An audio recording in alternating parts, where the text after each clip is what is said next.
Find the Way. I'm your host, Mike Sherbino, and Find the Way is your program helping you find hope for the road called life. We're really glad you've joined us from coast to coast here in Canada.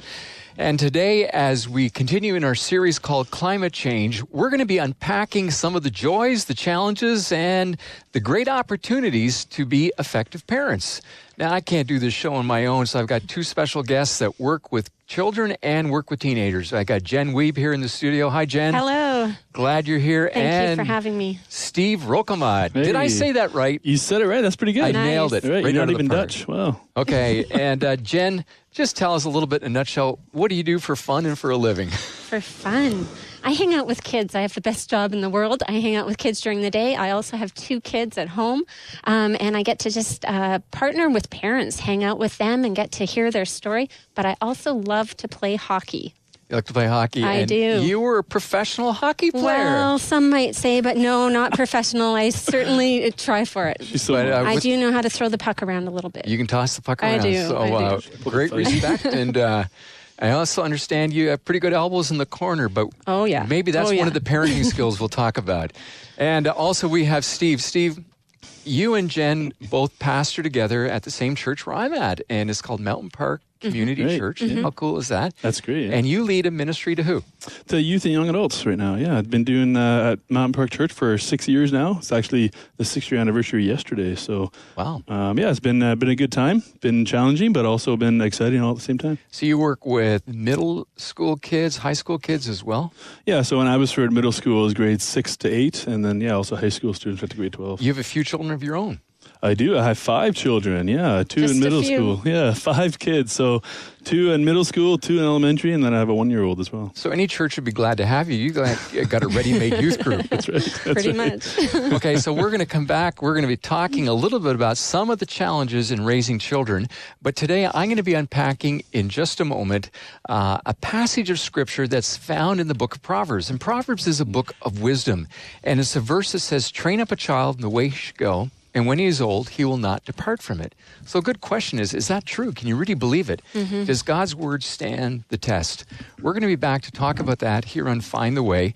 But as we've always told you, you can find us at findtheway.faith. We'd love to hear from you. Get in touch with us. Share us your concerns. Maybe tell us how we can be praying for you. And we're going to be back in just a moment to unpack this subject today.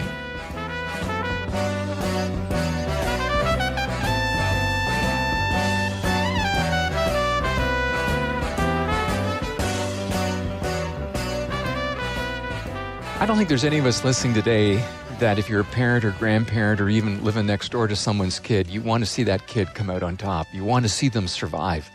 But you know, the whole thing of parenting, it all starts as a dream. Doting, expectant fathers and their pregnant wives dream about the sweet little infant, all cozy in pink and blue blankets with ribbons and talcum powder and whatever else. And with smiles in their eyes, they turn to each other and vow, we're going to be the best parents ever. Guess what? Then the baby arrives. And suddenly when that baby arrives, the parents discover that the dreams, yells, and smells also has a reversible stomach. And this all happens at 3 o'clock in the morning. Does that sound vaguely familiar to anyone listening today? Oh, yeah. It's enough to make a grown man cry. And on a few occasions, I've taken one of my screaming babies and gave them back to their mother and said, you do something. And then she did. She passed that little daughter back to me. Well, it's pretty difficult to send them back to the manufacturer. And it's humbling to realize that you're not the wonderful parents that you thought you were. Where was that natural parental instinct when you needed it? Imagine a 200-pound man letting a 10-pound baby get him angry. I remember being at a swimming pool once and watched a mother and her son have it out about everything from running to yelling too loud at the indoor pool. And she was yelling louder than anyone, than her child. And she told him to get out of the pool, but he wouldn't. She threatened him, but he wouldn't get out because she wasn't able to get over and grab him and didn't want to get up out of her chair. And used phrases like, if you don't come back here, this is the last time, you're going to be grounded for life. Maybe you've heard and maybe you've used those expressions. So we come back to the subject today and say, where do we start? How do we parent? How do we do a better job? And Steve and Jen, you're going to weigh in on this in just a moment. But Proverbs says to train up a child in the way they should go, and when they're old, they'll not depart from it. You know, when someone is drowning, it would be inappropriate to go to them and say, excuse me, I was taking a poll and wondered if you'd like some help. hello. Actually, the drowning person is frightened. They're disoriented and they don't care about you. And they'll actually pull you under if you don't watch out for them. What is needed is what's called a quick reversal. I remember learning that as a lifeguard, where you come up behind the person from the backside and pull them to safety without asking their permission. And maybe sometimes today, as parents, as you're listening in, you need to be willing to say, okay, I'm going to give someone permission to rescue me. And we're hoping that we can do that today. Because Solomon, who was the wisest man who ever lived, when he wrote this principle, this proverb, he says, train up your child. And the term actually has two meanings. The first thought is that of breaking and bringing a wild horse into submission. And that was done by putting a rope in the mouth of the horse and leading them. Now, sometimes our children will seem like wild animals, maybe like the wild horse. And that happens when parents allow their kids to have totally free expression, which is sometimes one of the parenting techniques that is encouraged today. And I just disagree with that. Because at the age of 3, little Johnny is lying on the floor in the supermarket screaming and kicking. And do you know what he's saying? Wow. I'm convinced he is pleading with you as a parent to gently apply some kind of instruction to his life to take him out of that situation. He's also saying, pick me up and take me home. Because at the age of 10 to 13, Johnny or Susie will be pounding on the floor. And I've seen where they've been screaming obscenities and shaking their fists in their own way. And you send them out for a timeout till they cool down, but better you send them to the room and tell them when they've cooled off, then they'll have to work around the house for a week. That seems a little strong, but there needs to be consequences. And consequences seems to be the politically correct term that we use in parenting. And Jenn and Steve, I want you to weigh in on that in just a moment. But there's a better picture here as well. The term speaks about reining in a wild horse, but the nicer picture is of a mother who teaches her baby to develop a thirst. Like a newborn baby who is learning to feed from the mother's breast, often a baby will not nurse, and in the first few days, they have to be taught how to suckle. And that becomes a natural part, and that is the place of comfort. And those are the words that Solomon teaches. He says, you need to train your child in a way so that they'll develop a thirst to learn. So it's not always reactionary, but you as a parent are taking action. We're going to come back and unpack those first truths in just a minute. You're listening to Find the Way. You can find us at findtheway.faith. Jenn is coming. She's ready to jump in. I can just see her itching. Ready. We'll be back in just a moment.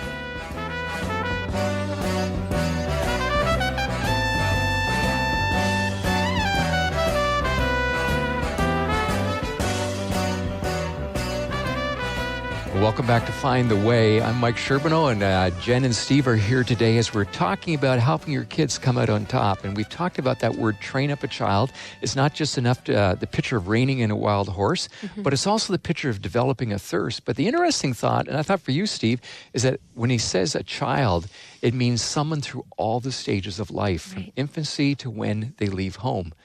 Jenn, I could tell you're wanting to jump in. What was standing out in your mind in this as we were talking about this? Oh, I just love when you're saying training a child, because as a parent, you've got this baby and you're learning and you feel like you're training yourself. And then all of a sudden they become 1 year old and you think, okay, now I got to switch gears and I got to parent a little bit different and know that this child is unique. So you're saying that parents need to realize that they need to change as much as their child is changing. Yeah, exactly. Yeah, because even with children, at a certain age, you can tell them do this and this, like, hey, you need to eat your food, and they'll listen, usually. You can control what they're doing. Sometimes. But then they get to a certain age, and their brains are developing, and they think, hey, I can do that a different way, and then they want to do it that way. So you got to have different ways of training, and boys are different than girls. Some kids are different than other kids. So parents have to really know their children in order to train them effectively. Develop that phrase for me. I'm going to come back to you, Jenn. What does it mean to know your children? And then, Steve, you can wrap that part up. Well, I think you're getting to know them from the moment they come out of the womb. You're just getting to know this new baby that you're holding. And even by their screams, I know my daughter, she just screamed all night long, and yet I loved her, and she's got this beautiful voice. But she stopped screaming now, right? She stopped screaming now, definitely. How old are your children? 12 and 10. Okay, so that's a good thing. You only have 2? Wow. I only have 2. Steve, what does it mean for you to get to know your kids? You have 5 children. Yeah, it's interesting. This is where I'm thankful I'm not a single parent. But my wife, Jana, and I, we have different ways of getting to know our children. Jen is a lot more nurturing than I am, and I'm the fun guy. I do games with them and spend time with them. Either I like to go biking with one of my kids, jumping on the trampoline has always been something I do with all my boys, jumping and wrestling on the trampoline or on the bed, but spending time with them. But there's also different times within the day that I would take advantage of in talking to them, and I find driving in the car, taking advantage of that time.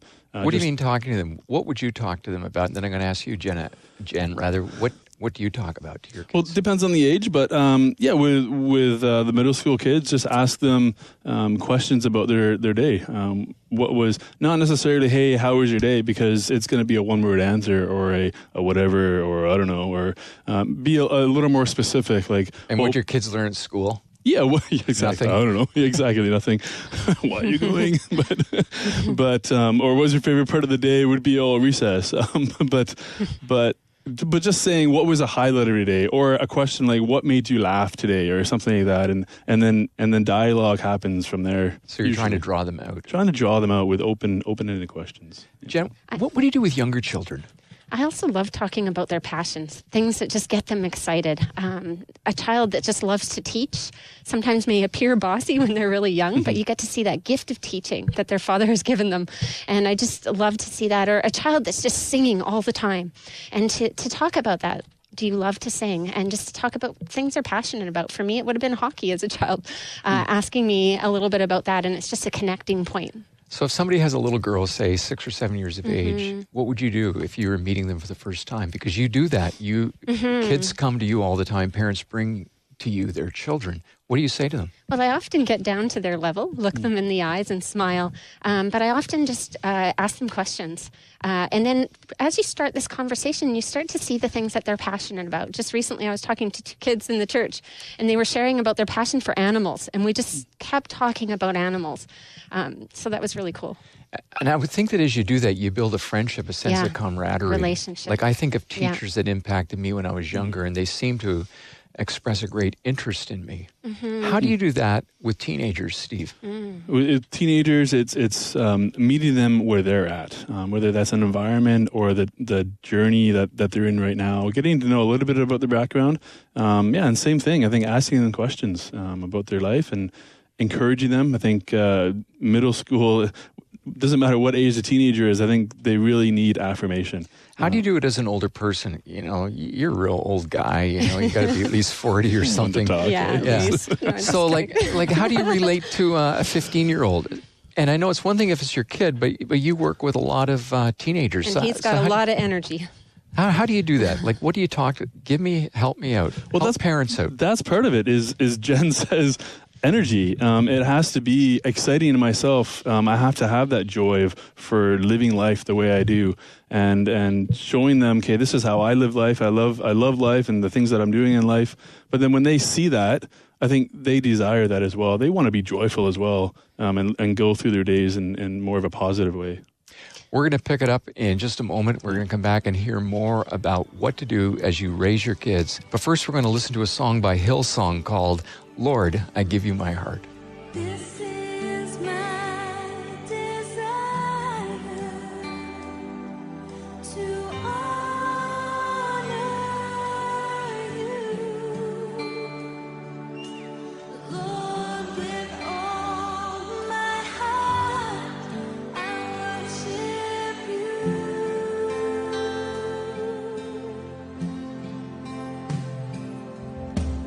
All I have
Well, welcome back to Find the Way. I'm Mike Sherbino, and you can reach out to us at findtheway.faith. And if you're enjoying this program, I hope you'll take a few moments to look us up online, findtheway.faith.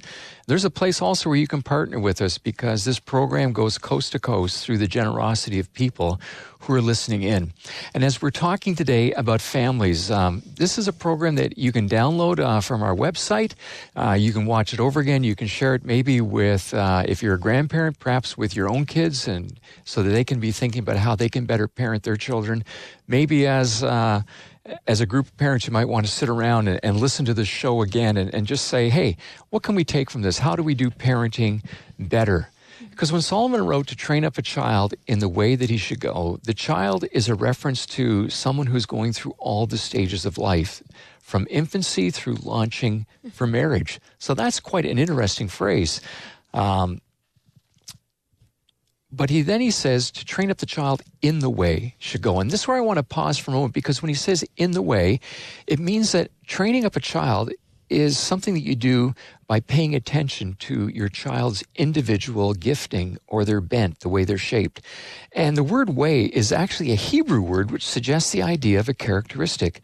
So the term means in keeping with, or in cooperation with, or in accordance with. What the Bible is actually teaching is that we're not to train them in our way as a parent, but in keeping with that child's way. I love what the Amplified Bible reads. It says that we should train up a child in the way he should go, and in keeping with his individual gift or bent. And when he is old, he'll not depart from it. Now, most often, it's not our kids who are the slow learners. It's we who are parents. And so let me shout out to you folks. If you're having troubles with your kids, pause and say, I wonder if there's something different that I need to be doing. We want to train our kids in the way that we were trained. And sometimes that is incredibly frustrating for them. We read in the book of Ephesians where it says fathers are not to exasperate their kids or frustrate them. I think the reason the Apostle Paul wrote that is for the very reason I've just said. You know, you get raised in a certain way and then you want to pass it on to your kid. I wanted to do that. I wanted to raise my daughters the way that my father raised me, and it just didn't cut it. It just didn't work.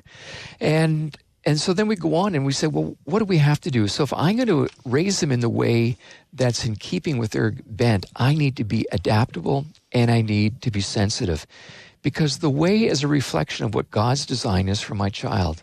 And central to my task of raising my children is to help them to discover what God's will is for their life. And that's a challenging task at best.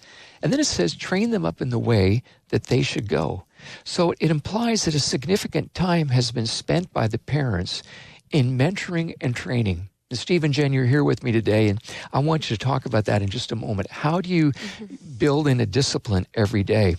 See, a key distinctive is in not telling your child what to do, but in teaching them how to think through a scenario so they don't fall to temptation or an impulsive move.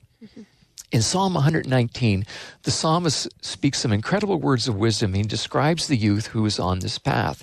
And he begins with a question. He says, how can a young man keep his way pure? By living according to your word. And then he said, I seek you with all of my heart. Don't let me stray from your commands. All of us are devastated as we see many of the poor decisions that young people are making today and have been making for many years. Well, why is that? I believe it's because parents, for the most part, have not been intentional in teaching them not just that there are consequences, but in showing them a better way. And also, as Proverbs describes, helping your child to think through the scenario so that they'll realize what's going to happen dependent on the decision they make. And then we want to just talk briefly, as I wrap up this segment, there's a phrase that says, and when he is old, they'll not depart from it.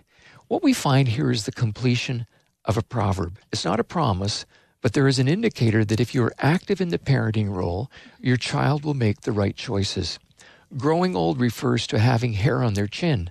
Now, that's not a comforting thought for those of you who are women. But what it means simply is that it's a sign of maturity, because there comes a time when your child should leave the nest and they are responsible for their decisions. And so as we begin to think about that, I'm going to come back to you right now, Jen, and then Steve, and say, how do you develop that discipline?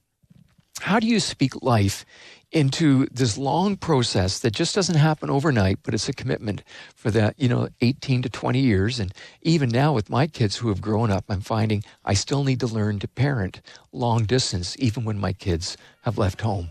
We're going to be right back, but let me remind you, you're listening to Find the Way, and you can find us at findtheway.faith.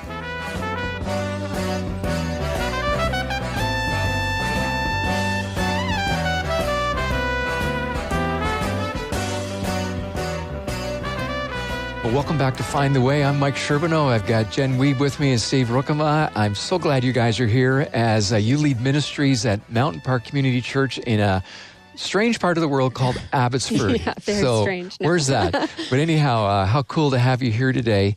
Parenting has changed a lot, especially in the last 10 years with the internet. Wouldn't you say, Steve? Right, yeah. You mentioned earlier about training our kids in the way that our parents did, because, our parents are the biggest influence in a child's life.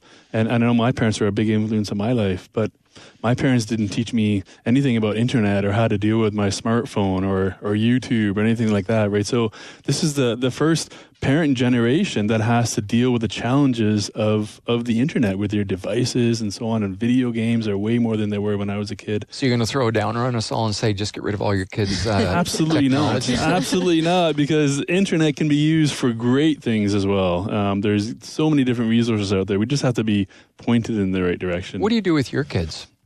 With my kids, we have boundaries. So my oldest, I have 5 kids, like I said, and my oldest are boys. They're into video games, as most boys are into video games. So we set up boundaries. They can play video games for the half an hour bus ride, and then they don't play at all during the week. But then they play on the weekends, Friday, Saturday, and Sunday, an hour for each day. And that goes over a little bit. We're a little flex with that, but they know that there's a limit to how much they can play. How long did it take you to figure out that breakdown of time? A couple of years. Well, it depends on the child too, right? Because we've noticed that if our kids, especially one of our children, if he plays for too long, we notice after he's played video games where his temper is short, his mood is changed because he's in that world, in that zone of playing the video game, and then you step out into the real world and people aren't acting the way that you would expect them to. And that's very helpful what you've said. Jen, I want you to pick up on that from a different perspective, because you were talking to us through the break about the importance of healthy disciplines. And Steve's just been talking about discipline. How's that spelled out for you as you work with children? Yeah, I think discipline is a really interesting word, Mike. Sounds like a negative word. It does sound negative, doesn't it? And often people think discipline, I'm just correcting my child. But the point of discipline is actually to correct them in a way that's better for their life, better for even the moment, and things that they learn so that in the future they don't have to make that mistake twice. Are you saying that parents need to move past the moment and see long term? Yes. Sometimes it's in the moment. It's really hard when your kids suddenly say, well, I don't love you. Or, because you've laid down some regulations. Yeah. What would you counsel parents with? I'd advise routines and just staying consistent. Consistent so that the kids know that expectation is always there, and it's spoken with love. Sometimes we don't want to be patient in the moment and we just get really frustrated. But to speak from a place of, okay, I'm taking you on this journey, both now and long term. Okay, you guys, I'm going to put your feet to the fire. Uh-oh. Let's say single parents are listening today, or maybe couples, and they would say, honestly, we really don't have any discipline. How do you start? Where would you start? It's going to be hard. They have to first come into that. But what my wife and I have done is when you make the rules and the guidelines for the discipline, you do it with the kids. Not just here's a list. This is when you're doing this and this. It's with the children, especially if they're older. Then they can speak into it. It doesn't have to be everything that they say, but at least they know that they have a say. And okay, these are what the rules are. That's very helpful, Jen. What's your read on it? Well, Mike, I was thinking of something you said earlier about training a child in the way they should go. So when you're disciplining, you need to know what way you're wanting to train them in. So what would you think about that, Mike? How do you train a child based on the passage you even read today in the way that they should go? Well, it seems to me that I need to model what that means. And not to pretend that I'm a child again, right? But to talk to them about why I'm doing what I'm doing. Yeah. And I also think there's something very important that we need to be intentional in bringing in the spiritual dynamic. Yeah. Now, this show is all about what Jesus can do in our lives when he's front and center. How do you bring Jesus into the conversation in your home? And what would be a starting point if parents have never done that before? That's a great question, Mike. When my kids were really young, my husband actually turned to me one night and he said, how do we bring Jesus into our home? And I thought about that question later and I thought, you know what? Just by having Jesus be real in my life. His love is real. It's not something I just have to wait till I get to heaven for, but have it transform me and model that in the way I live. Peace really can overcome me, or just live in a place of joy, even in the challenges of life. How do you think that has changed you as a parent?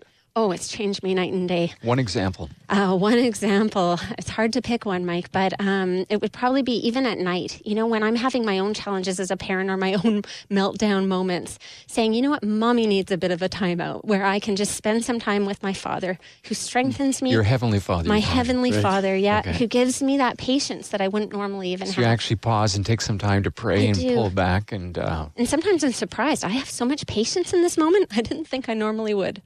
I read a story about a lady, her name was Hannah Wesley. She had 19 children. 19. And the way she Yikes. kept her sanity was that every day she safeguarded an hour for herself to pray and to be Right. quiet and to reflect. Interesting. Steve, what do you And do? that's one of the, just to bounce off Jen, is in order for us to take care of our children spiritually, we need to be taking care of ourselves. And spiritually, emotionally, any such way, it's, and then our kids see that as well, us taking care of ourselves. But something I did learn from my parents was routine. And so for instance, mealtime. Mealtime was huge for my parents growing up. Mine There too. was 8 kids in my family, but we got together for breakfast and for dinner.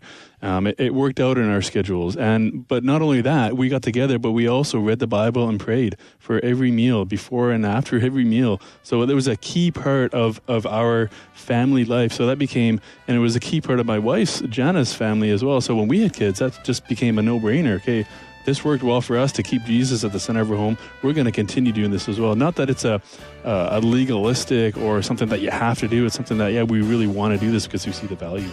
I'm going to ask both of you to come back next week as we talk more about how that happens and shapes our lives. You're listening to Find the Way. I'm Mike Sherbino.